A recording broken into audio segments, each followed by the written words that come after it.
Man, this story is so compelling. I really wish I knew how to read. Oh, hey, didn't see you there. Just checking out a copy of Tomy from Junji Ito's collection. Got it off of Books A Million, and you should do the same. Feel free to check out the link in our bio, the link in the description of this video. Feel free to go on hubtaku.com and check out the Books A Million link. Get you a discounted copy of this. Any other manga you're looking for under the sun, they got it. You want your Bleach, you want your Sailor Moon, you want your Chainsaw Man, you're going to be able to see that on the site at a discounted rate. And most importantly, it's a physical copy. Nothing beats the paperback, dude. Feel free to check it out. That's booksamillion.com. Check the link in our bio, get you a discounted rate, and always keep your head in the clouds. Hello, good people. Welcome to yet another episode of Air It Out, brought to you by your host, Bonnie of Hubtaku. Really excited about this episode. Got someone that I actually stumbled upon not too long ago, and when I tell you their work is fucking fire, fucking amazing, we're gonna get all into it. And you see it in the background right there. Like, if they're a fan of things, like I know they're a fan of things, there's gonna be a fire conversation. Who do I have the pleasure of speaking with right now? Hi, you can call me Torkirby. Or Tor or Kyle. I'm a digital artist. Been doing the art stuff for I don't know, maybe like over 20 years now. Damn, 20 years. You a seasoned veteran in this game. That's a respect. Guess you can say that, yeah. So I want to get into the start leading up to where you are now, but the first thing we always do in this is we always start with the Air It Out segment. So the rules are as follows. You can speak to one specific topic right now, literally anything that's been on your mind this past day, week, month, whatever the case may be that you want to talk to. It can be anything. You can come and say, yo, I'm really excited for, or you can lead in and say, hey, look, I think Kirby 64 is the greatest Kirby game of all time. You could say something along the lines of, you know what, I really am excited for this new Pokemon game coming out. Whatever the case may be, feel free to let us know what you're thinking. Yeah, that was your example you gave me when we were emailing back and forth. So I had plenty of time to think about it. I think I settled on I want to talk about how Kirby Star Allies is not as bad as people say it is. Talk to them, bro. Kirby Star Allies was not that bad.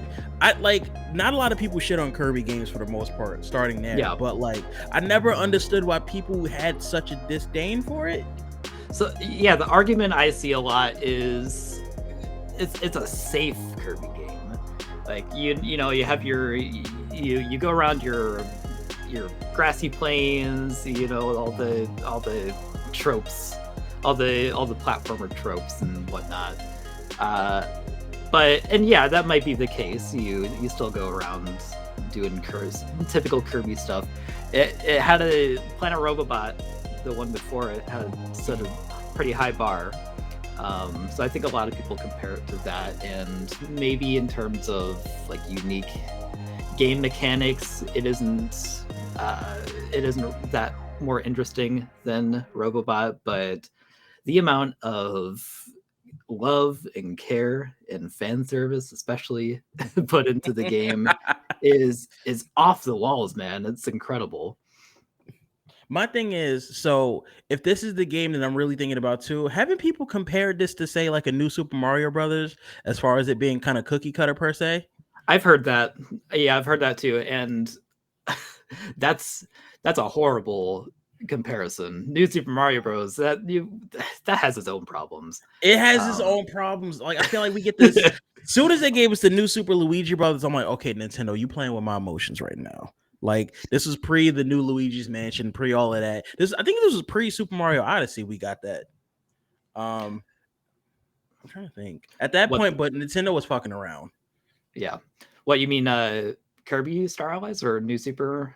The new Super Luigi Brothers, I think it was. Yeah. Mario has kind of, I swear, Nintendo has like gone so out of their way to drain the personality of Mario ever since New Super Mario Bros. The first one, in my opinion. Mm-hmm. And I think a lot of people share that opinion too. Mm-hmm. So, Torkirby, I'm assuming the Kirby aspect comes from the Kirby franchise. Is that what birthed that name? No, it's the vacuum cleaner. Oh no, I'm kidding. Of shit. course, it's Kirby. Of course, it's Kirby. I was wondering like how that name came to be. It was interesting because like knowing your name is Kyle and then seeing the Torkirby moniker, I was like, you know what? It's interesting how like different it is, but with the content you make, I felt like it just made perfect sense.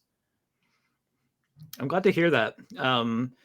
And you'll have to excuse my cat playing around if you hear like noises in the background.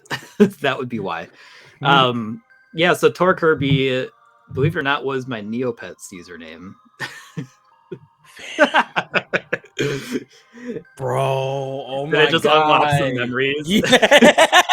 Yo, you know, I was having a conversation on one of these episodes with somebody and I brought up Angel Fire and GeoCities and things like that, and they had no fucking idea what I was talking about. I was like, God, no. I'm old. Yeah.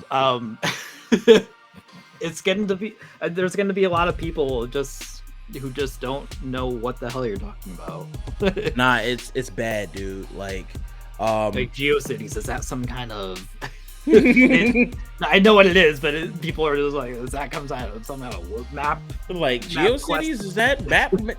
Yeah, like they looking at it like it's a goddamn Apple extension or something. I don't know. It's bad, bro. So my thing is, to that point, I wanted to say, coming up on the Torkirby name and just the stuff that I saw, I just wanted to make sure right out the gate I let you know, and looking at your website, looking at just kind of your back catalog and everything, I feel like a lot of people need to walk in your footsteps as far as their presentation goes. It might be because you animate, it might be because just like the level of the creativity you have, but the website was impressive navigating through it.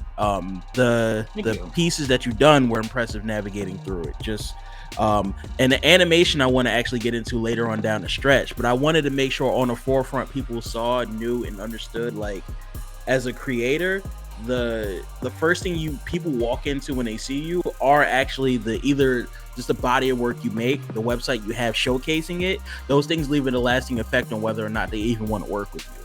Yeah, that's pretty much my thought process putting it together. I went to art school, and I'm sure we'll talk about that later on too.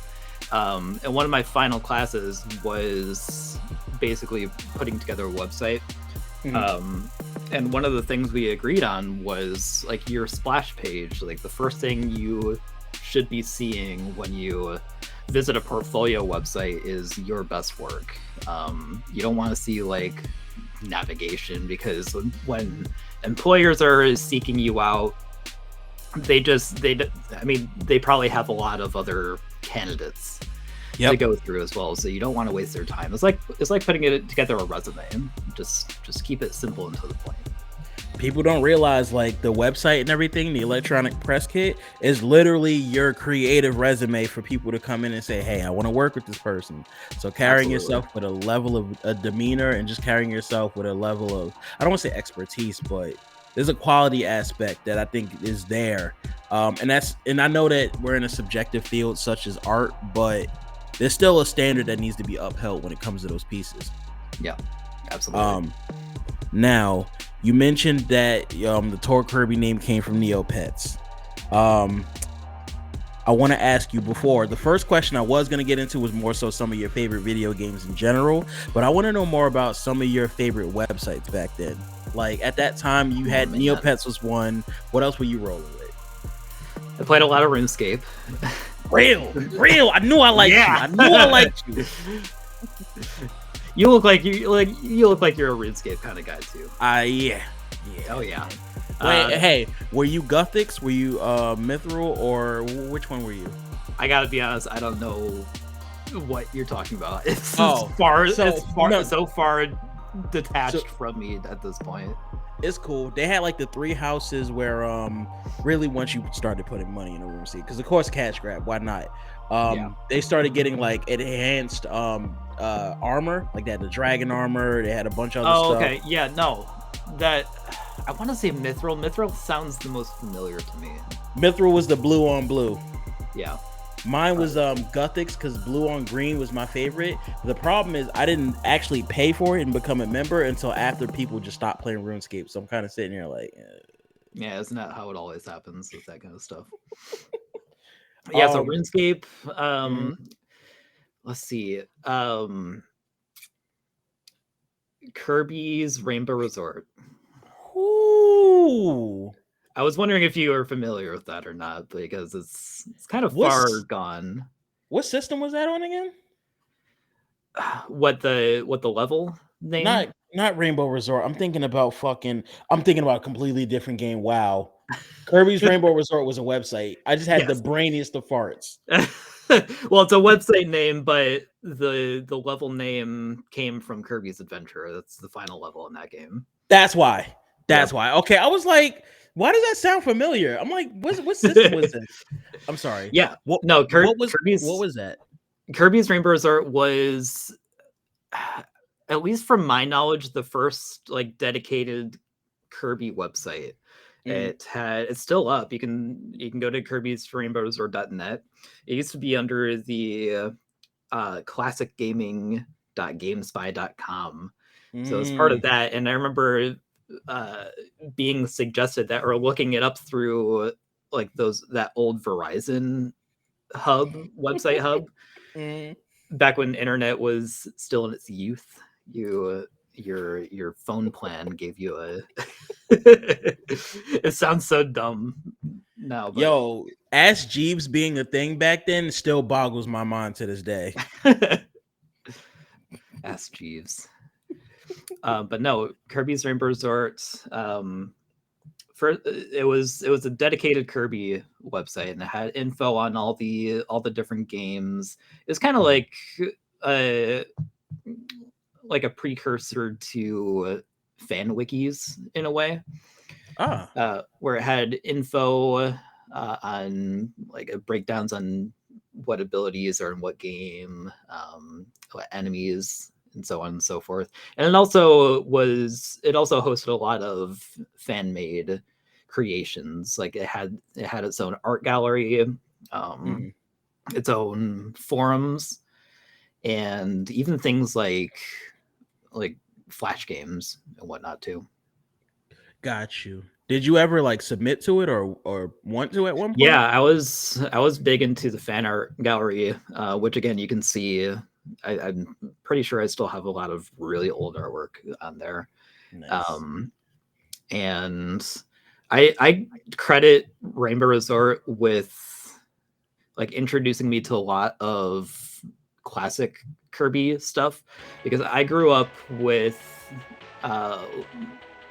Nightmare and Dreamland. That was my first like main series Kirby game, so I wasn't too familiar with any of the older stuff. And of course, this was before the virtual console and whatnot too, so I didn't have any way to play that. Nightmare and Dreamland, I think, was 2002 on the Game Boy Advance. Yeah.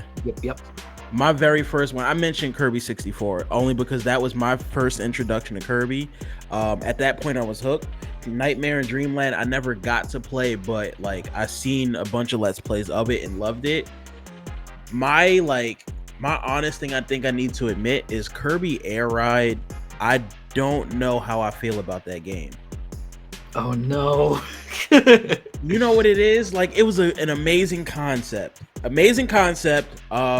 But like I remember being a kid, and I think I need to play it now as an adult. Like in my revisionist memory, like now as I'm 29 looking back at it, I'm thinking like, okay, when I first got it for GameCube, I had no fucking idea what to do.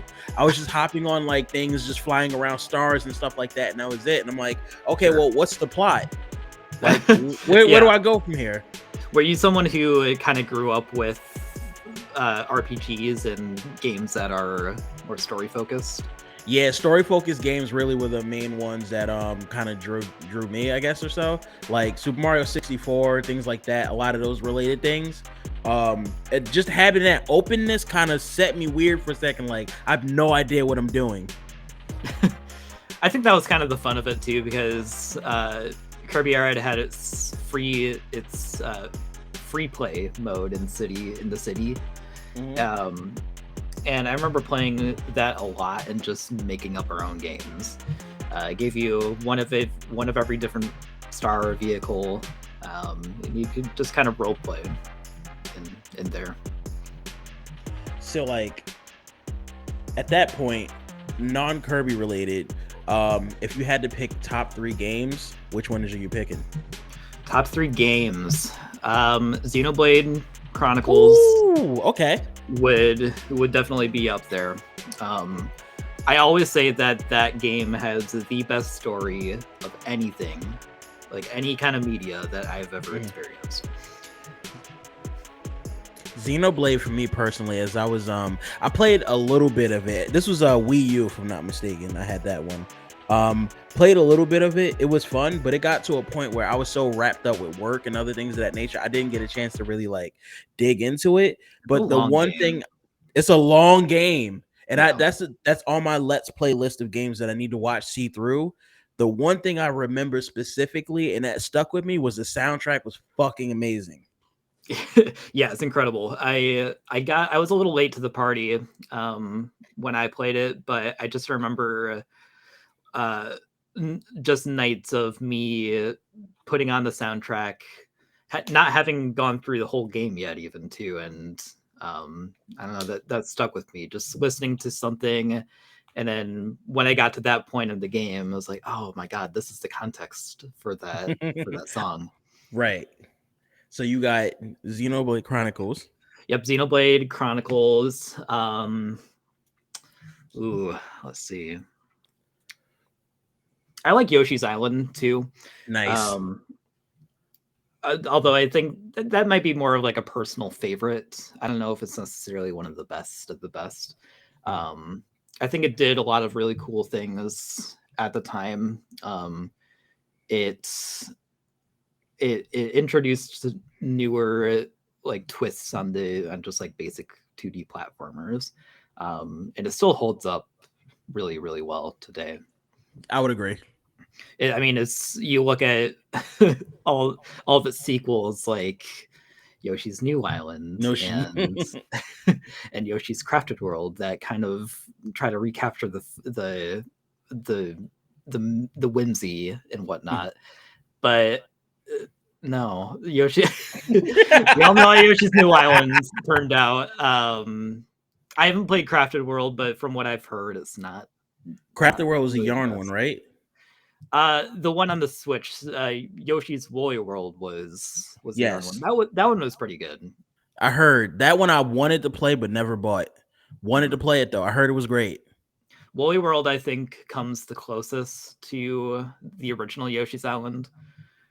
But everything else, yeah. You can tell that a lot of those games just try to recapture that same. It tries to do what the original did without really trying too much. Yeah. Like, hey, listen, I'm a Sonic the Hedgehog fan, so like, if I know one thing about people trying to recapture the essence and not, oh yeah. Yeah, you experience it way more than Yoshi's Island fans, that's for sure. Listen, I survived Sonic 2006. I just want that to be known right now. Oh, that should have been my topic of discussion. I don't think Sonic 06 is that great. It's that bad as a game. What you mean? No, please speak to this. Please speak to this. It's not that bad of a game. Yes, it's a glitchy, buggy mess. The story is off the walls. But I think it just gets too much flack. There's still a solid game underneath. Maybe not a solid game, but there's still a game underneath it. You can get enjoyment out of it. I think I'm not mad at that actually. I think the biggest reason for me personally why Sonic 06, while a steaming pile of shit, is still needed, is because it gave us Silver the Hedgehog. Okay. I love Silver's dynamic. I love his style and everything. I like the dynamic between him and Blaze. The glitchiness was just so bad. Like, I don't know. I don't know. That's it. The glitchiness is just the nail in the coffin for a lot of right. people. Like it's hard, especially as a game where you're supposed to be moving at high speeds consistently. Like glitches are kind of gonna fuck that narrative up. I've played maybe like the newest Sonic game. As it stands now, I've played maybe like 20 minutes or so of it right now. This new game is great so far. Yeah. Yes, Yeah, thoroughly that enjoying it. Played 20 minutes of it last night before I went to sleep, and I was like, you know what? I'm actually enjoying this ride. This is kind of cool. But past that point, I don't know where it's taking me. Yeah, It looks Sonic, good. I might pick it up at some point. I like Sonic a lot too, but I haven't really played a whole lot of games because in the middle there, I just didn't have the systems to play them on. So I've missed out on a lot of its history. To that point, I'm interested in. So like you seeming like you have a vast knowledge of a lot of these games, like Xenoblade and everything of that nature. How do you implement that into your art? Well, it helps that I I almost exclusively do fan art at this point, so that's Nice. kind of the blood of my work. And that's a tough question. Now that I think about it. It's not so much more like trying to capture that essence of that game, which a lot of that goes into my art too, but a lot of it is just portraying how I see things from that game too, how things would look in kind of my style. Gotcha. My thing about that, and I want to stop to give you your flowers and praise on this bit. I want to talk about how I even stumbled upon your fan art in the first place. Okay. I was on Instagram. I could see it as clear as day. Nah. This was, I want to say maybe like, it had to be like maybe 4 to 5 days before I'd initially messaged you. I was on Instagram scrolling about. I saw a picture pop up. I've mentioned this game before, but Super Mario 64. Yep. There's a photo. That photo that you made. When I tell you that photo is so fire, like I saw it, I posted it up, and the first thing I said was, I need this on a t-shirt. Couple people like liked it, like little fire emojis and stuff. I sent it to my girlfriend. She looked at it. She was like, yo, this guy is really cool. My girlfriend also so happens to be a co-founder of Hubtaku. So we both were like, hey, this person does art. This art is fucking amazing. We like talking to people who make amazing things. Let's talk to this guy. And then, Natural progression. yep. And then here we are. It's cool though, because like I look at that picture every once in a while too, and I'm like, the design, the line work you put into that. And I even went on YouTube and watched the video of you doing it, the time loop of it being created. I'm like, yo, there's a lot of effort that went into actually making that piece. So Oh, that goes thank to you. show the other stuff that you do, the level of quality you're putting into that. Like, yeah, it's you're strictly fan art on that front, but I don't think people realize like the amount of effort that needs to go into fan art to make it actually look great. Like that takes a lot of time and that Yeah. takes a lot of energy. Yeah, that particular piece was actually pretty important to furthering along and developing my style because I Mhm. mean I said I've been doing this for over 20 years and your style is never gonna stop and halt and that's gonna be your style for the rest of your life. No, it's always constantly evolving. Mhm. And that one, because Mario 64, early N64 game, it's polygonal, it's blocky.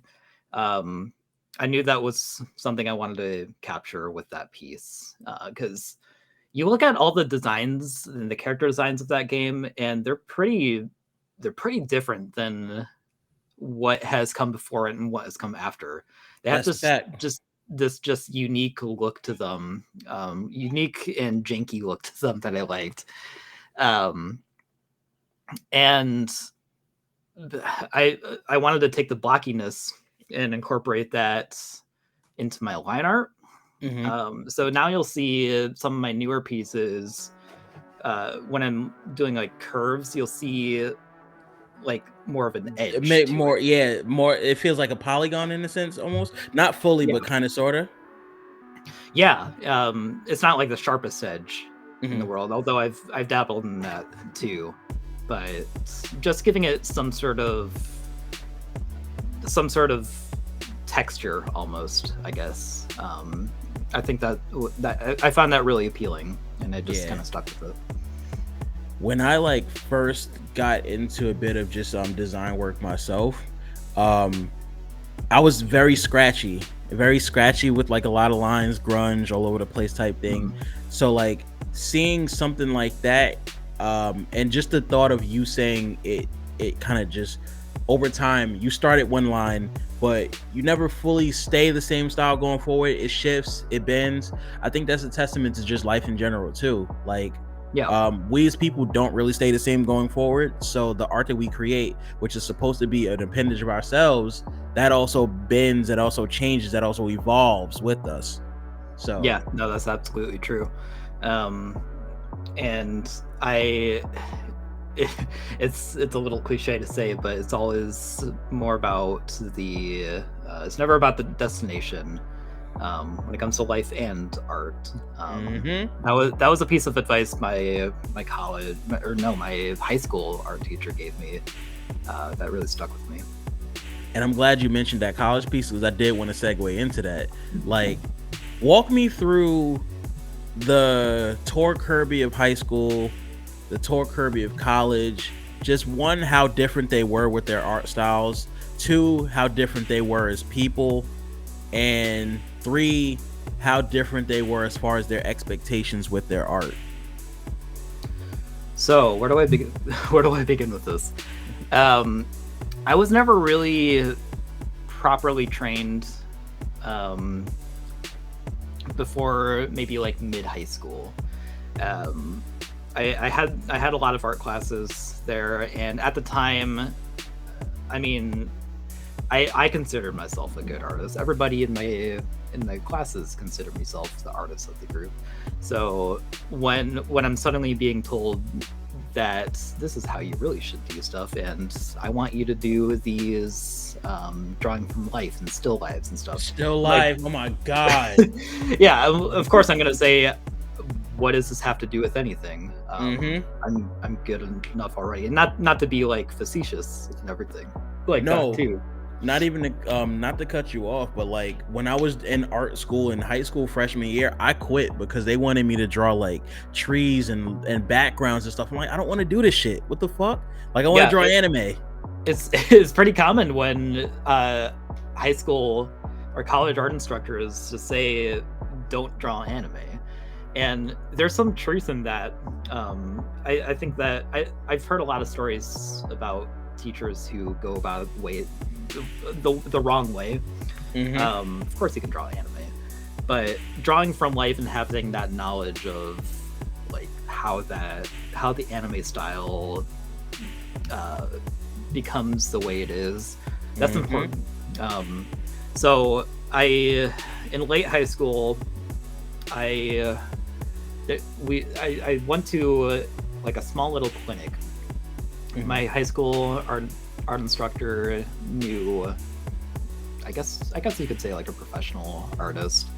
He had his own studio downtown, and it was just like three students who went there. It was like every morning for 2 weeks, and the point of that was to kind of do a crash course of all those artistic basics, Mm-hmm. figuring out form and perspective and um, still lives and all that. And even then, while taking that, I'm just like, what's the point of doing this? Why am I doing this? Yeah, but when I go to school for for art and nothing but art, your perspective kind of changes a little bit. Mm-hmm. Um, starting with just basic drawing classes, um, figure drawing classes, which I think are some of the most important classes I've taken. They do, at least my school I think did a good job in showing me things and teaching me things that I never really would have considered on my own. Yeah, man. Like just thinking the concept of, first of all, when I stopped as an adult now and looked back and realized, like, if I would have stopped and just maybe paid attention a little bit more, put more effort into it, I'd probably know how to draw hands and it not look like complete shit. Like hands are so fucking hard to draw. Hands I are had a hard to class draw. dedicated to just hands, Like, heads, and feet. and it's needed too, because a lot of people don't think about the perspective of stuff. You just think like, okay, let me just draw like, 5, or like, hey, like you put your hand in and you do like the turkey thing, like that type of shit. Like, no, like there's a lot of work Yeah. that goes into it. It's hard. I mean, hands are always going to be hard too, because they are complicated. There's a lot of moving things in them. But a thing that I learned in school that I still think about all the time today when I'm drawing is structure. Structure and drawing transparently is what I call it. Meaning you gotta keep in mind like how that figure looks like from the behind, or how something connects to some part. Is I'm having a hard time explaining it, but I hope that comes across. No. You're making perfect sense. Like having to know, okay, well, the digits of your hand, yeah, it looks like this right here, but then knowing when you need to twist it a little bit and it needs to look that way versus when you're making a ball, or like versus like things like that. Just knowing the perception, almost looking at your muse from like a 360 view, like Yeah, so because yeah. 2D visual art is, by all accounts, an illusion. It's Mm-hmm. your job to portray depth and form into a 2D image. And granted, there's exceptions to that. You can break the rules, but even then, like using Picasso as an example, Cubism and whatnot, he still started out with the foundations and basics learning, Yep. and then kind of twisted that in his own way. So now, learning this in high school and then going into college and having to transition to that point, at what point, or what I really want to lead into is, what point does Swoobird come into play? Like how you got up to Swoobird. Yeah, like walk me through getting to that point. So Swoobird, gosh, he started out from high school. He was kind of my own little personal thing I wanted to make. Being a big fan of video games, I always, of course, imagined what my own video game would be. He originally started off as just like a blob with wings, because I liked watching the birds outside my windows. Excuse me. He and then I'm sure the Kirby influence came in when I added his animal transformations. But along with the birds outside my windows, I saw little bunnies under my windows, so he got a bunny form. But so that was just fun to kind of develop at the time. I never really did anything with it until some of my classes in college came into play, where I did one for digital imaging, where it was just like making a logo design, and I'm like, oh, I had this bird blob idea, so I'll use that.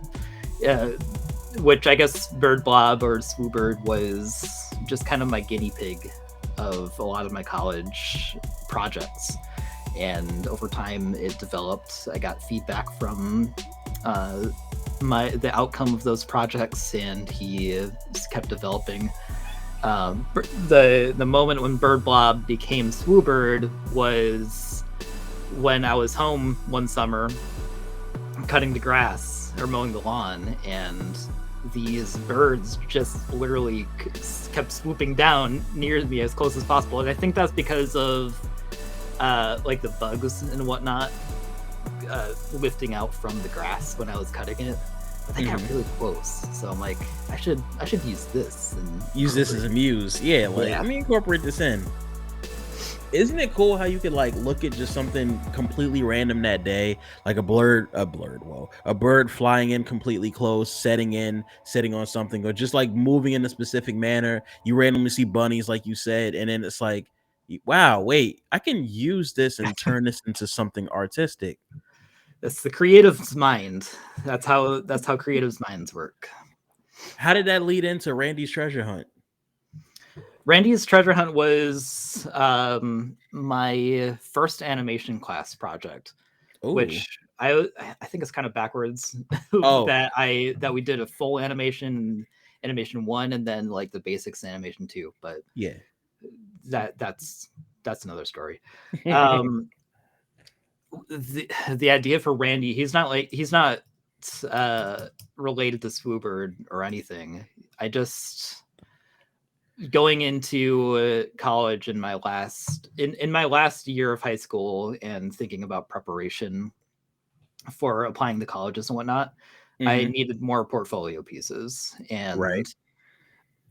And I do a lot of fan art, but it's important to have original stuff in there too. Um, Especially depending on what schools you're applying to and whatnot too. Mhm. So I did this I did this painting of just a red panda fishing in a forest, and I wanted that to be like a really nice portfolio piece to show. And he just kind of I used him again in my animation class. Nice. How like how difficult is it for one to jump and say, okay, I want to get into animation? Like, I have these semblance of tools that I can utilize just for drawing 2D, but making them animated and moving that forward. Like, how hard is it to kind of make that jump and transition into animation fully? I don't think it's that hard, honestly, because even if you don't have the right software or equipment, Mhm. you can use a flip book, make your own sort of rudimentary flip book like that. Because it's easy to understand that animation is just a sequence of images moving together, so anyone can do it.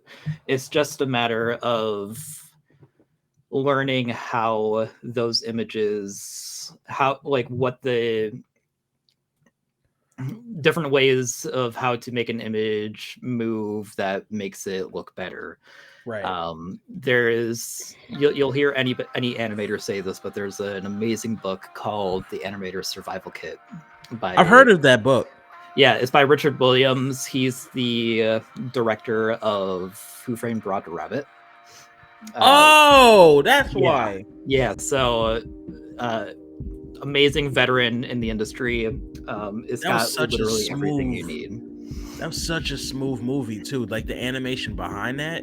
Yeah, yeah, and you can tell that um, when he breaks down even the smallest things like how something like the impact something has when it lands. Mm-hmm. That's there's like a couple pages on that. So everything's in really well written out detail. It's full of um, visuals and everything too. It's not just like a, a novel or something. And that's the thing too. I think a lot of people looking at assume that when they the tutorials to a lot of these things, first and foremost, I was raised off YouTube when it came to a lot of these things in my more adult life. Mhm. But the tutorial aspect of just either reading through it, one, or two, just like buying a lot of the say the how-tos, the for dummies, I like to call them per se. Those things are important. They're a lost art to me in a sense. I feel like I don't really see a lot of people talk about those things. Everybody just kind of runs to YouTube and looks and says, okay, well, how do I learn how to say, I don't know, how I learn how to animate, say Toon Boom or something.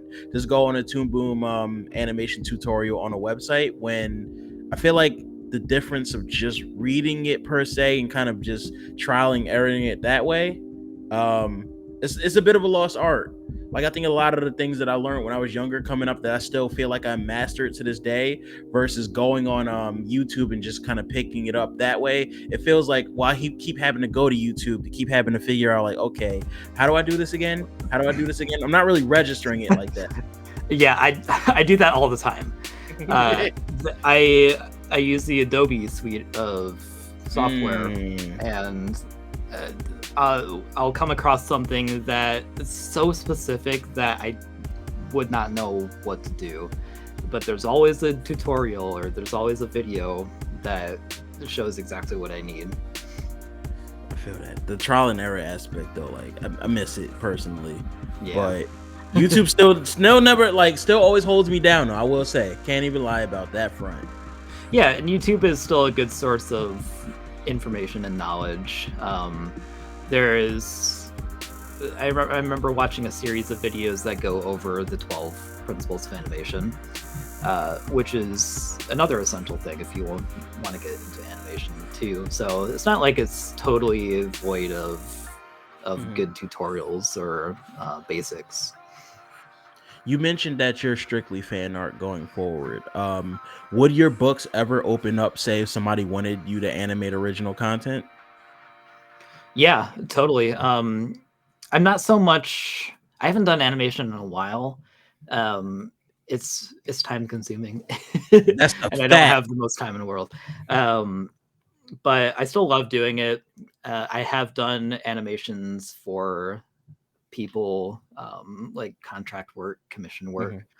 So it's always fun, and I think it's pretty rewarding to you seeing it all come together. When it comes to contract work and commission work, people coming up to you, what's the one thing people either say or do consistently that just irks the shit out of you? That one thing that immediately comes to mind, like, why can't people just fucking get it? Do you take requests? Ah, Which, okay, I get it. I've been there too. I see an artist where I just love their art so much, and because I am also a creative mind or an artist, I want to see my ideas come to life from them. But so I wouldn't say I would see those comments and just get annoyed or ask why the hell do you say that, dude? I get where they're coming from, and it's an endearment sort of thing. But on the other hand, artwork is a service, is a good. It takes time to do, and unfortunately, it's still kind of a big problem, even with professional employers that think they can swindle artists out of free work. And you know what would be a better answer is I'll pay you an exposure. Oh my god, what? I'll pay you an exposure. Exposure I don't pay the bills. Exposure don't pay the bills. That's exactly correct. Now, hey, exposure is nice and all, but it's not a form of payment. It's not a valid method of payment. If you are Google or somebody like that, and you are going to be cheerleading my work on the forefronts, name dropping me every which way, putting me up there like cheerleading, parading to the point where people are coming in looking for me, then yes, that's a form of payment to an extent because now you're effectively bringing in more clientele. But if you are coming to me saying, hey, I'll give you exposure, and then you post it one time on your Instagram, and at the very end, after all the hashtags and everything, and you've thrown a filter on my shit, so you've cooked the art, like now it doesn't look the way it's supposed to be. If you've done that, now I'm like, we have a problem because people need to they don't even know who I am. Like, I did all this for the freebie, you got it, now you're done. And the worst I think is just when your friends come up to you and ask you for that too. Like, hey, can you do me the solid for the exposure? Da da da. And it's like, yeah, but you're paying all of these other people as professionals. You could be paying me as a professional too. Yeah, I'm pretty good when it comes to being upfront about I do this for money. Mm. I mean, I am doing it for money, and a lot of my friends and family know that I do that for money. So I haven't really had too many issues with it. A bigger issue I've had in my experience was just undervaluing myself too. I feel that. It's hard to put a value on your work because a lot of us, myself included, just think they can do better. They think other people are better than you, and in turn, you start undercharging yourself. You see other people, other artists, charging a lot less for their stuff, probably because of the same reasons, and then you lower yours, and that I think that's another way employers can really take advantage of artists too. It's a nasty game. Like when money comes, capitalism really kicks into fold. When it comes into art, it becomes really gross. They tug at a lot of the insecure strings that we as artists have, and pretty much just expose that shit to their own accord. Like they use it that way to get what they're looking out of it. We get paid peanuts on that, and it's just a fucked up cycle. I hate that that happens, which is why I love seeing a lot of artists stand on their own too and say, you know what, I feel like I'm worth this. Either you're going to be coming to me and getting this, or you can take that elsewhere. It's fine. But there are people out there who will pay this, and they do pay this. So this is great. Exactly. Yeah, that's the most important thing. If somebody says that your art isn't worth that amount, that who's to say? Like, what authority do they have against your own work? You know, they don't see the blood, sweat, and tears put into something. Was art something you always wanted to get into, or like what was the one thing you wanted to do if it wasn't art? I think it would have been music, honestly. Nice. I grew up from a very musically inclined family, so it's always been around me. It's another form of creative identity, and I dabbled in it too. I played violin. I've done my share of composing stuff too, but I wouldn't say I'm the greatest at it. So if not visual art, then some sort of musical art instead.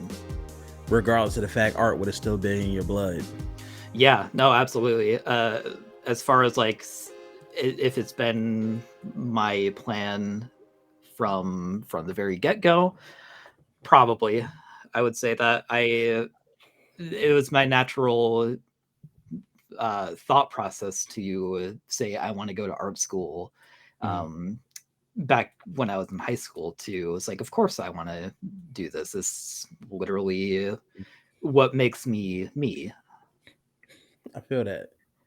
I have a two-part question that I want to ask before that leads into the final segment.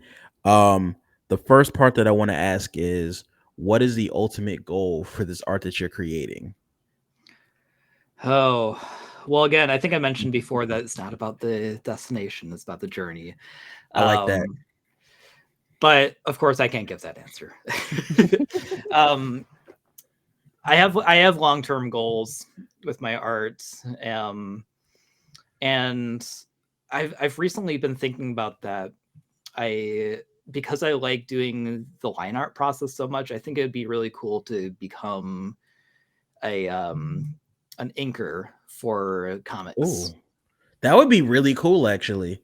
Is there like a specific style of comic, more American, or what would you be interested in? Yeah, I guess more American stuff. I don't think I really show it too much anymore, but I have always loved making my own comics. That was a huge part of my visual identity back there. Just folding sheets of paper together, stapling them, making comics out of that. Uh, Shit. so it's kind of been lost from me for a while, but because I like that particular part of the art process, I think I could. I think I would really have a chance at doing that. Okay. So ultimately, becoming an inker seems like I don't want to say that's not the end all be all, of course, because as we know, art is ever changing. But Yeah, that's like the one big monument pinnacle coming up that you see. Like, I would really like to get that done. yeah, that would be like a more professional a professionally inclined answer, I guess. If I were to take my art and work with a company, that's what I would want to do. Awesome. But in terms of like personal goals, I have my parade, my Kirby parade I'm doing right now. Just being able to finish a huge project like that, I want to see it through to the end. I've always had a habit of dropping projects midway through, and this That one's gonna. every artist yo, the act of Mhm. like starting something and it being like, yo, this is a really great idea, and then next thing you know, you look back, say 5 months down the line, you look at your Procreate and you're like, damn, why didn't I fix this or complete this shit would have been a really live idea, and then you still Yeah, go back and focus on or whatever you're focusing in, and then now it's been a year later and you still have these things where it's like maybe like eyes and then that's it. Like, fuck, this could have been a really great piece. yeah, you can see some of the debris of a good idea from back then. I go through some of my old files too and say the same thing, like why didn't I finish this? And uh, a lot of that is maybe I had too many ideas. It was a time thing, and it just got pushed aside that I couldn't finish it. Maybe your bandwidth at that time, like it was just too much and you kind of needed to like take a step back, decompress a little bit. Yeah, that's not something I think artists should beat themselves up about either. Like it, if a project really spoke to you, you would want to go through it with it to the end. You shouldn't be doing something personal if you didn't want to do it. That's a fact. To that point, the part two of this question I do want to ask though. I asked the longest of long terms. You said you wanted to be an inker. Um, on a more short term, what's next for Torkirby? What's next for Torkirby? Like I said, that the parade project is what I'm working on right now. Mm-hmm. Oh, I don't know if you can hear that, but that's my cat. Yeah. You're very noisy right now. We love it. We love it. Good, because she's right here. That's my current project I'm doing. I was just thinking about this. What do I want to do after that? I guess just doing more of what I like to do, and that's just time-lapse videos, exploring maybe different kinds of games I haven't touched before, or maybe breaking away from that and starting something new, or doing an animation after so long of not doing it. I respect that. The beautiful part about it is like you still have that option to do whatever the fuck you want on that front. You could take whatever path, and you can circle back. Like if you figure you wanted to start one of them older things, you start it for a bit. Like we said, how things we just kind of drop stuff for a while. You make that lateral move to something else, and then shit. And next thing you know, both of them are created. It's beautiful.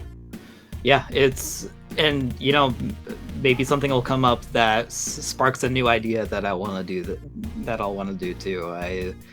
I can't really have a set pathway because I know that's gonna change. That's just that's just who I am. That's how I've always been. But at the same time, it's good to have an idea of what you want to pursue. I feel that. Now, this is the last segment of the interview. I always like to do this with everybody I come in and interview. I like to do a thing called giving you your flowers.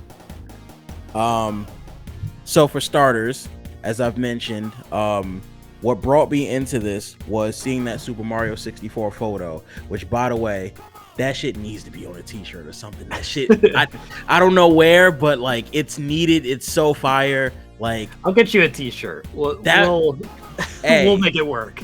The streets need that, man. Like I need that in my spirit. But like seeing that picture, going back and seeing the dedication to a lot of the favorite favorite video games that I'd played coming up as a kid, seeing a lot of these pieces, felt like I was looking at this and I'm like, wow, this is what I wanted to strive to be when I was coming up as a kid. I remember in fourth grade having a lot of the art books and stuff, drawing with my pencil, drawing a lot of pieces, wanting to be good. It didn't end up that great because I just wasn't as dedicated as you were for it. Like, you ended up going to school for that shit. Like, my freshman year, I ended up leaving because I didn't want to be told what to do on that front, which wasn't the best things, but ultimately I'm happy with my decision that I made in life. But Yeah. the decision you made in life to continue on and to still bring it and to still get to this point right now where it's like, 20 years in the game, you still knocking shit out. The commissions coming in, you got this Kirby piece that you're doing right now that you're fucking destroying. Like, it's a beautiful feeling.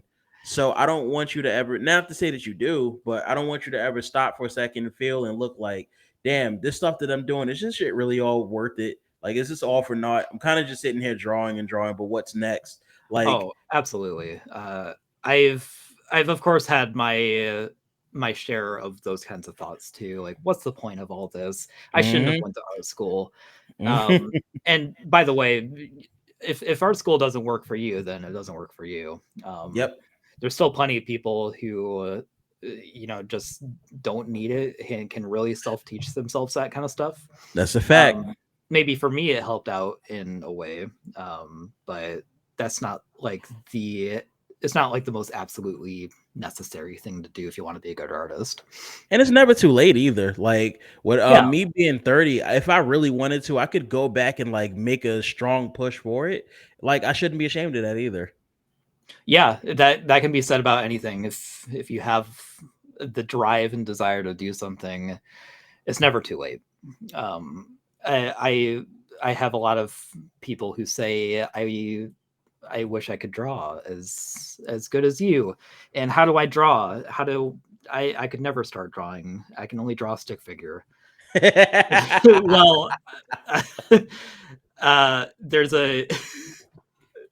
a Game Grumps quote that applies to you. Shout out to you for being a Game Grumps fan too. Oh yeah, of course. You don't come out the fucking pussy drawing fucking Mozart. It's true. It's true. This is true. Like, you. It's funny because I remember that fucking episode. Yo, Game Grumps had some of the best videos ever. I'm not gonna lie. Every time I go back and watch their Super Mario Maker videos, like, instant laughs every single which time. Oh my god, it's I still find myself just watching full playthroughs. And it's never not funny. Never not funny. Yeah. Like I said, you didn't need me to tell you all of this, but I wanted to say all that to say, like, a person like me just out of the blue randomly scrolling on Instagram sees this picture because of the algorithms that be ended up leading us to this point where I was able to sit here for this 50 or so minutes, have this conversation and tell you how great you are with your art. Like, keep going, please. Like, thanks, that man. effect that means a lot to me. Like, legitimately, some of the best things you can be told as an artist is your artwork inspired me to pursue my own love of art, or this made my day better. And I would say, if I had to say why I do art, it would be because of that, or why I continue doing art, it would be because of you people.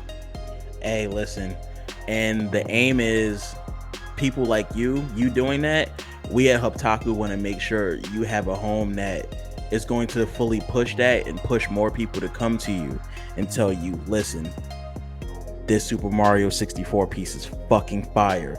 We need it on a t-shirt. That type of shit. But that, I just wanted to make sure I stopped to give you your flowers on that function. And to the people here that are listening right now, thank you ever so much for even taking the time to listen in on this episode. Tor, where can we find you on all platforms? Torkirby, everywhere. Torkirby.com is my website. You can see the portfolio. YouTube.com/Torkirby. I'm posting that Kirby Parade project and other time-lapse videos. I got my own Patreon too. Which... Throw some coin Tor's way. Put some money in Tor's pocket. Yeah, there's some exclusive stuff there, so I'm not completely ripping it off. But hey, if you want to go support me, I got a Patreon. Hey man, this animation shit take time, bro. Put some money in Tor's pocket. Let that man subscribe to that Patreon. Give him all the respect and adoration he deserves. And most importantly, the one thing I always want to leave my folks with is to make sure you continue to keep your head in the clouds.